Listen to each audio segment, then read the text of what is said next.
কর্মফল কিন্তু ভয়ঙ্কর জিনিস বাবা।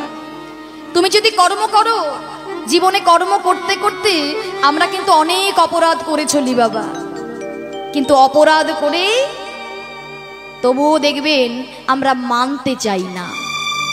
আমরা ভেবে দেখি না এই যে ভয়ঙ্কর পাপ কর্মে আমরা লিপ্ত হলাম, আমাদের কর্মফল আমাদের জন্য ভগবান কি করে রেখেছে।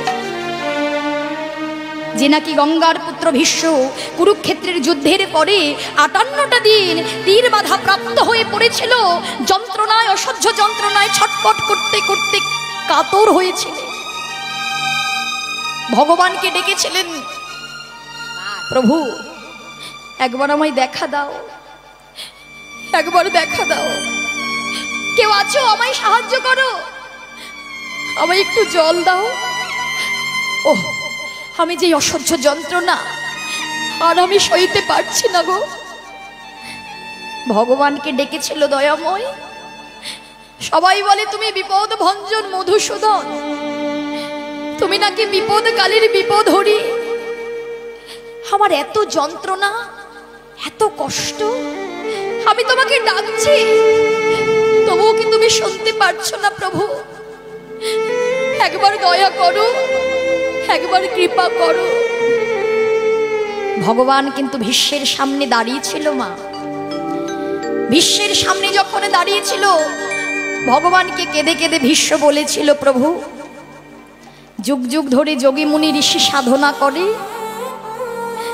শুধুমাত্র তোমার চরণ পাবে বলে, চরণ ধোয়াই দেবে বলে, আর আজকে আমি এমন হতভাগা, আমার নয়নের সামনে তোমায় দর্শন করছি, কিন্তু নয়নে জলে আমি যে তোমার চরণটা ধোয়াই দেব, আমি পারছি না প্রভু।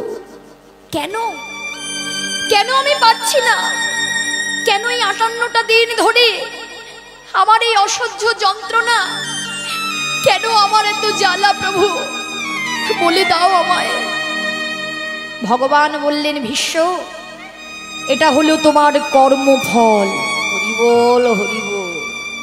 এই যে তুমি জ্বালা পাচ্ছ, যন্ত্রণা পাচ্ছ, এটা হচ্ছে তোমার কর্মফল। কর্মফল? কি কর্ম, কি অপরাধ আমি করেছি গো? আমি গঙ্গার পুত্র ভীষ্ম, আমি তো জানি 7 জন্ম আমি কোনো পাপ করিনি, তাহলে কিসের এত যন্ত্রণা?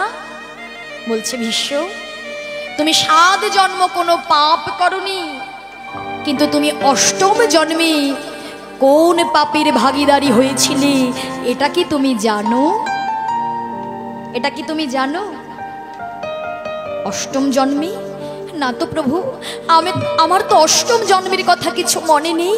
তাহলে শোনো, 8ম জন্মে তুমি ছিলে এক রাজকুমার। তোমার এত দম্ভ, তোমার এত অহংকার ছিল, তুমি একদিন যাচ্ছিলে রথে করে, আর তোমার রথের চাকার সামনে পড়েছিল একটা সাপ, আর সেই সাপটাকে তুমি লাঠি দিয়ে তুমি তাকে বারে বারে আঘাত করেছিলে। কি গো মা, আমরা আমাদের জীবনের চলার পথেই ভুল করি না? অনেকে দেখবেন বাড়িতে যদি সর্প ঢুকে পড়ে, সাপ পিটিয়ে মেরে ফেলে দেয়, তাই না? ক্ষতি করুক বা না করুক, তাকে দেখবেন আমাদের মতো জীবেরা মেরে ফেলে দেয়। কিন্তু আমরা কি ভেবে দেখি? আমাদের তখন বিচার, বুদ্ধি, বিবেক কিছু কি কাজ করে? কাজ করে না। কিন্তু এই পাপের ভাগীদারও আমাদের মতো জীবকে হতে হবে। তাই বলছে ভীষ্ম, তুমি সেই রাজকুমার হয়ে সাপটাকে পিটিয়ে পিটিয়ে মেরেছিলে, আর যখন মেরেছিলে তার তখনও প্রাণটা চলে যায়নি।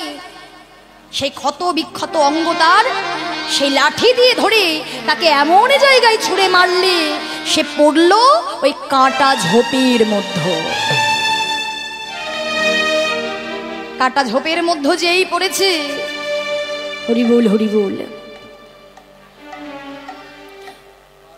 কাঁটা ঝোপের মধ্যে পড়ল, আর ওই ক্ষত বিক্ষত অঙ্গটা নিয়েই সে বারে বারে যতবার বাহির হতে যায়, ততবার ওই কাঁটাগুলো তাকে এমন ভাবে বিদ্ধ করে, সেও তো ওইভাবে ওই যন্ত্রণা সহ্য করে 58টা দিন ধরে পড়েছিল। তাই আজকে যে তুমি তীর বাধা সর্বাঙ্গে তীর বাধা প্রাপ্ত হয়ে পড়ে আছো, এটা হলো তোমার কর্মফল।